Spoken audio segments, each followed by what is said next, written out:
It wasn't in the script for the trigger to be pulled. Well, the trigger wasn't pulled. I didn't pull the trigger. Alec Baldwin says he never pulled the trigger on the gun that fired and killed cinematographer Halyna Hutchins and wounded director Joel Souza. Now, after trying to get the case dismissed, Baldwin is headed to trial.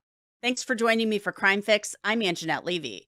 Alec Baldwin has filed several motions asking the judge in his case to dismiss the involuntary manslaughter charges that he faces in New Mexico for the death of Halyna Hutchins and the shooting of Joel Souza. The latest motion that Baldwin argued was that he had been prejudiced because the Colt 45 Baldwin was holding that day was destroyed during FBI accidental discharge testing. The Santa Fe County Sheriff's Office asked for that testing after Alec Baldwin said this. It wasn't in the script for the trigger to be pulled. Well, the trigger wasn't pulled. I didn't pull the trigger. So you never pulled the trigger? No. I would never point a gun at anyone and pull a trigger at them, never. FBI firearms examiner Bryce Ziegler testified about the testing that he conducted. And how many times did you test fire this revolver? I test fired this particular one 12 times. And during each one of those 12 times, did you observe any of these issues that you just mentioned that would cause you concern that maybe this gun could malfunction? No, there was nothing odd or abnormal about this during the initial test firing. And when you did the test firing, did you check the different hammer cocking positions? Yes, I did. Okay. And at any point during each one of those 12 test fires, did the gun discharge by itself without a pull of the trigger? No. Now, there was testimony at a recent hearing that the FBI and the Sheriff's Office were aware that the accidental discharge testing could destroy the weapon, but they didn't notify the defense. Ziegler testified about the testing that he conducted. And how did you conduct this trigger pull test?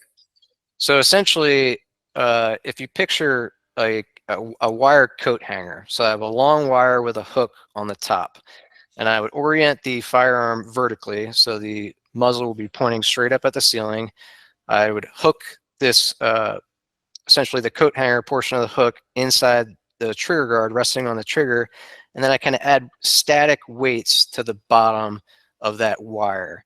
And so I can continue to add weights until I reach the point where it's starting to pull the trigger as I pick up on the firearm. So the amount of weight that's added, that's going to be the amount of force that's required to pull the trigger. And what amount of force was required to pull the trigger for this evidence revolver? So in my note taking and during my exam, I measured that amount of force to be between 2 and 2.5 pounds.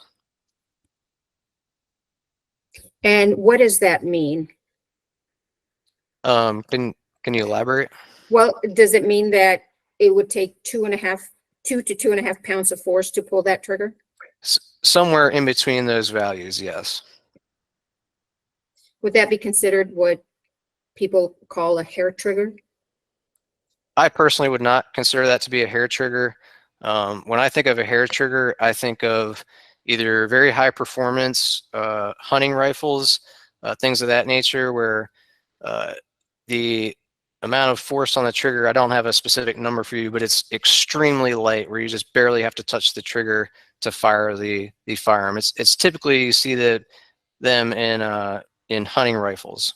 Now, Ziegler testified that he actually struck the gun on 6 planes with a rawhide mallet.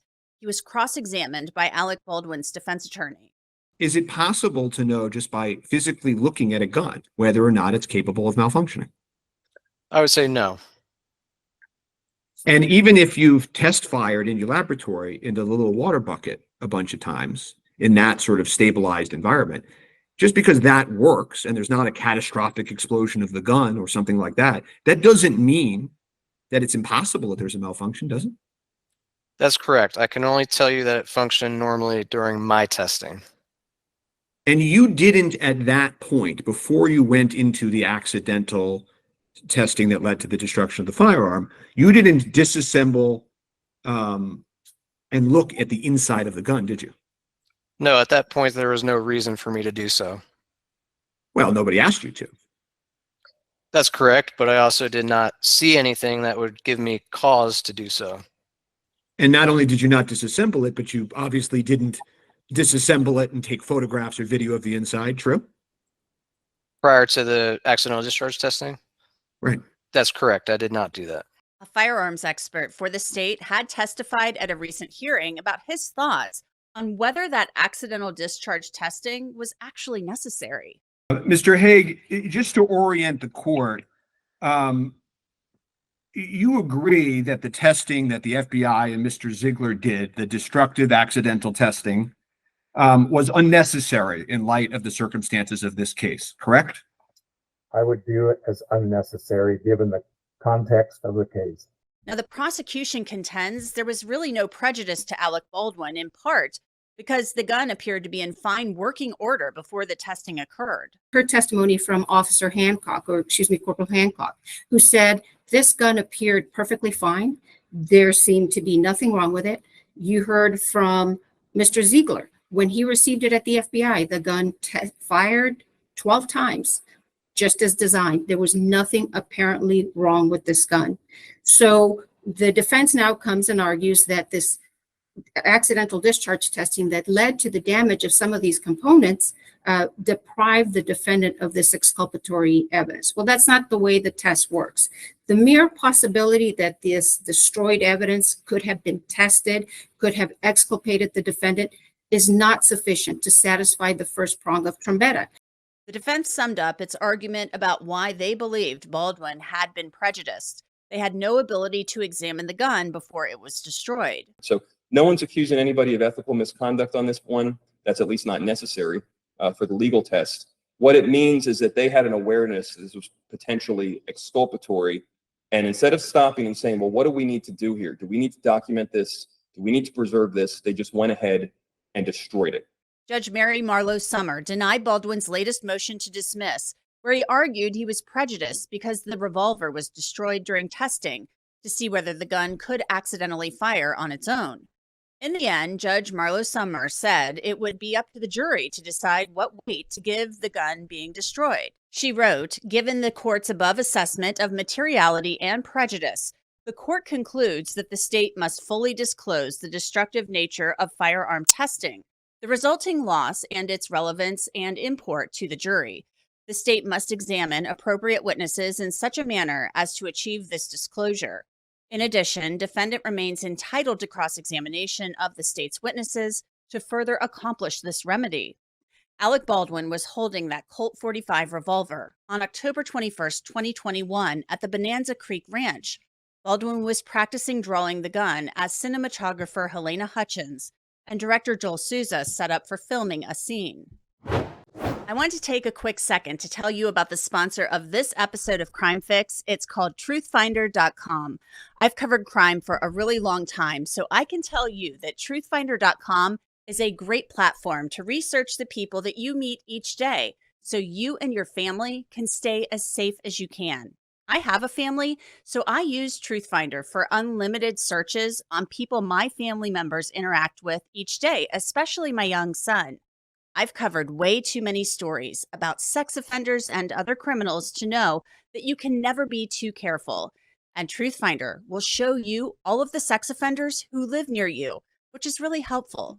I use TruthFinder all of the time for work and in my personal life. I've even run a background check on myself, family, and neighbors just to see what's out there. The information that's available is actually pretty shocking. So right now, you can get 50% off of confidential background reports. Just log on to www.truthfinder.com/LCCrimeFix. Log on and start accessing information about almost anyone.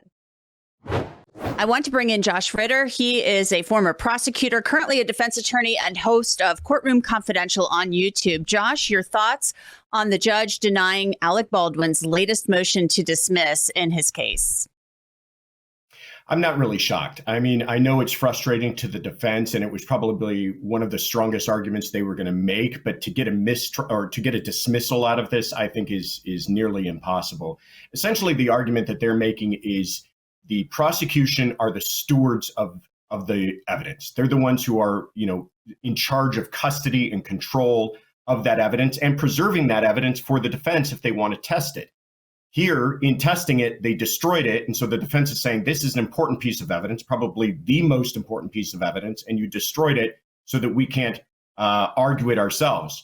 However, the judge felt, well, the problem is that the way that the evidence was before it was allegedly destroyed was not helpful to the defense. So its exculpatory value didn't exist before it being altered.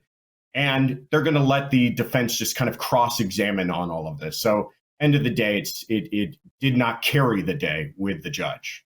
What I do find interesting, though, about this, Josh, is the fact that the sheriff's office was notified by the FBI that this testing could potentially destroy the weapon. And they said, go ahead and do it anyway.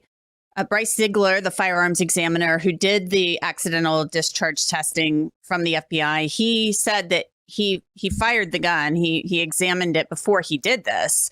And he said it was functioning properly. It does sound pretty wild, though. He's going around and he's banging this thing with a rubber mallet, or a rawhide mallet, pardon me, in 6 different places to see if it will discharge. And he did get it to discharge twice by hammering it in 2 different locations. But it sounds like that is not something that would have happened had it been in Alec Baldwin's hands. So I guess from the defense perspective, it would have been nice to maybe have your own representative present while that was going on, or to be able to examine it yourself with an expert present, or your own expert present in the presence of the FBI. I mean, what about something like that? That's an excellent idea. And probably in hindsight, what they should have done is allow a defense expert to be present during the testing, maybe not participate in it, but at least be present so that they could give their evaluation later on and how they felt that test was conducted and whatnot. But you're right. They went into this kind of with the idea that they knew they would likely destroy it or alter it in the testing. But the central issue in this case has become whether or not he pulled that trigger. Baldwin himself infamously has given interviews where he said he never pulled the trigger. So I think the prosecution just wanted to eliminate any kind of question as to whether or not that gun could go off without pulling the trigger. And the only way they could do that was to, like you said, whack it with a hammer before it actually went off. And in doing so, they damaged the weapon. And Bryce Ziegler said it takes 2.5 pounds of pressure to pull that trigger. So, I mean, we're talking about, I've fired guns before. It's not something I do often, but I have done it. I've fired revolvers. I've fired semi-automatic pistols. And you do have to, even on a semi-automatic, you do have to kind of give it a pull. So at least on the firearms I've fired, it's not like I'm, Annie Oakley over here.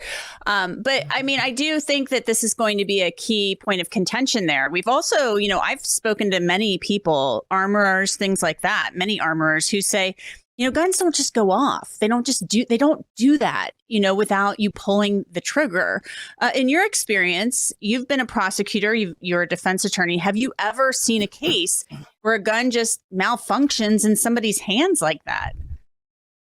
No. And in fact, the things you see in the movies where the gun is dropped and it fires, it just doesn't happen. The way that these guns are manufactured, there's all sorts of safety measures. Now, this was a replica gun. So it wasn't just an old-fashioned gun that you might think, oh, that could have problems with it. It was a replica gun that had safety features built in, and they tested it. There was no way this thing was going off without that trigger being pulled. And you make a really good point about the pounds of pressure, because the prosecution is going to argue that's a conscious decision being made. That is not an accidental amount of pressure you're going to put on that trigger. That is somebody actually thinking to themselves, I'm pulling the trigger here. I'm conscientiously pulling the trigger, which plays into their entire theory of the case of this being a involuntary manslaughter with some sort of negligence being attached in his intent. You have Alec Baldwin giving a police interview. He spoke to law enforcement. He then gives a very lengthy interview to George Stephanopoulos from ABC News. He said very clearly, look, I'm not the victim here, and I'm not trying to say that I am. He says he didn't pull the trigger. What is that, though? He's saying he didn't pull the trigger, and everybody else is saying, yeah, you did. So does he have to get up there and testify and does he have to tell this story? Because I would assume, maybe I'm wrong, I would assume the state is going to play in their case in chief his police interview and possibly clips from the George Stephanopoulos interview. Yeah. It was really an unforced error. His attorneys, I imagine, were pulling their hair out with the fact that he went ahead and did that interview. And I'm guessing that they tried to stop him because, he made statements on, like we've been discussing, a central issue in this entire case. And to just, without any reason for it, but his own kind of PR, to give that statement saying, I never pulled the trigger, now he's entirely pigeonholed. If he does testify, he can't change that. He can't say, well, now I can't remember. I'm not quite sure. I think maybe the gun, somehow jostled in my hand. He's got none of that because he's already pinned himself in to the idea that he didn't pull the trigger. And if the prosecution is able to play those statements and then put on their expert to say there's no way that gun goes off without pulling the trigger, now not only do they have him as a possible committing involuntary manslaughter, they also have him lying essentially to the jurors. I don't think that, I wasn't surprised the judge denied this motion. I just think I had a feeling she was just going to leave this up to the jury. Let the jury answer the question, did the FBI testing, prejudice Alec Baldwin? Let the defense go after this guy during trial on cross-examination, Bryce Ziegler. So I kind of felt like this was coming, and the defense had to know she was likely going to deny their motion. Yeah, I think it was a long shot. I think they knew that going in, because to grant it ends the entire case. So I don't think a judge was going to end this just based upon, and, I think an important point being is she didn't believe that the destruction or altering of that weapon was done with bad intent or on purpose by the prosecution. So it had happened. It was a consequence of the testing.